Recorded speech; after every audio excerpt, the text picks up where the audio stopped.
Welcome back, episode 37 of the Quiet Man series. I left you with a loose end, an open loop at the end of chapter 36 with the idea of three forks. And this is probably one of my all-time favourite moments and stories in the history of the Quiet Man. As I explained, I'd gone up to a Christmas party in Soho, Poland Street, very noisy, very boisterous, very extroverted, and I got caught at the back of the restaurant with another introvert, Roman. And when Roman asked me what I did, I explained, well, the best way I can do that is to take these three forks. And he was absolutely mesmerized, and he turned around and said, "We got to talk." So just after Christmas holidays, I'm walking up this tree-lined avenue in Finsbury Park. I knock on the door of this lovely townhouse. Roman ushers me in, and we go into his kitchen, and we're sitting at the proverbial kitchen table. And I said to him, "What do you remember?" He said, "Well, I can remember the three forks, and I can remember you saying that they represent three different spaces." I said, "Good." And he said one of them represented dependence, one of them represented independence, another one represented interdependence. I said, "Excellent, good memory. What do you remember about the journey between the first and the second forks?" "Well," he said, "you told me that there were 5 things you had to do to make the transition from dependence to independence." I said, "Excellent. And what have you come up with?" He said, "Well, I've been racking my brains on this."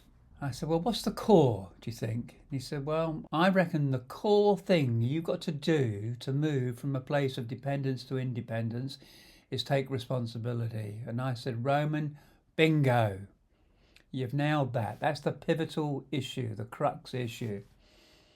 What are the other 4? And he said, "Well, I think it's probably something to do with relationships and probably vision." I said, "Yep, you've now got 3 of the 5 ingredients." He said, "But I just can't figure out what the others are." He said, "I'm looking at me and my business, and I know what I want to create. I've spent a long time training myself, educating myself. I've got a skill set, and I want to translate that and build a business. And I know it's something to do with that." And I said, "Well, you're really close, Roman." I said, "What you're stating there is that you've gone out and developed skills, and you'll start to develop what's called a position for yourself. If you think about anybody that's known in the world, they've stood on their own 2 feet. They've become known for something. You take Andy Murray, what's he known for? Tennis. Andrew Agassi, tennis. You take McIlroy, what's he known for? He's known for golf. You take Lewis Hamilton, what's he known for? Racing cars. These are people that have got to the pinnacle of their skill set, and they are known in the world because they are known for something. They've created a position for themselves. And any great businessman, any great businesswoman, any great entity out there, any great enterprise, it's known for something. They've claimed a position for themselves in the world. And you started working on that." He said, "Fantastic." He said, "Well, what's the last one?" I said, I said, "It's the one that generally trips most people up." So I just asked one question. "Why did you get out of bed in the morning?" He said, "Well," he said, "I've got to provide for myself. I've got to provide for my family." He said, I've got to get up and make something for myself." I said, "Yeah, what's that about?" He said, "I've got an emotional need to do this." I said, "Yeah, and what that is most people call that purpose. And what it is you have a purpose in life. So you're taking responsibility, you have a vision for yourself, you have the ability to build relationships, you developed a position for yourself, and you have a purpose. Therefore, you can successfully transition from the first fork to the second fork. You can transition from dependence to independence." He said, "Yeah, I get that." I said, "The problem is a lot of people get sucked back because they don't do all 5. So therefore, they can't cut the ties of dependence." And a good friend of mine years ago, he called it suck back. I said, "Now look at your business. How many of those can you tick off for your business? You're doing it for you, but you've got a business that's also got to do it." He said, "Okay. How can you help me?"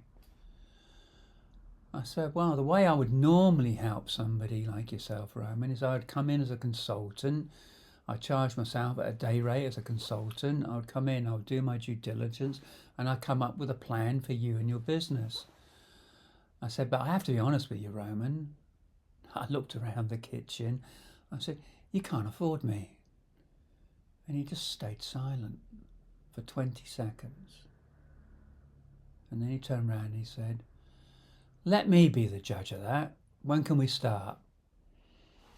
Long story short, Roman invested 20% of his income in taking me on as a coach for him and his business.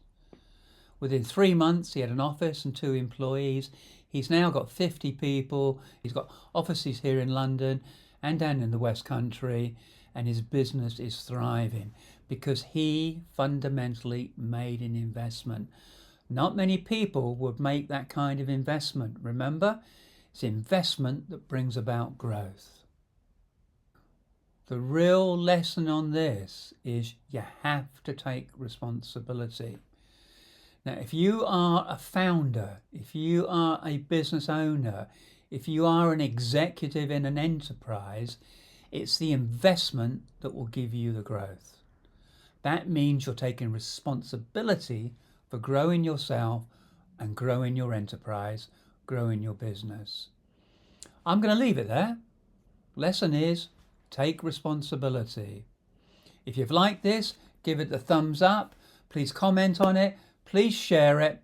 And I look forward to seeing you tomorrow for episode 38. Just remember a nail. Enough said. I'll see you tomorrow. Thank you very much.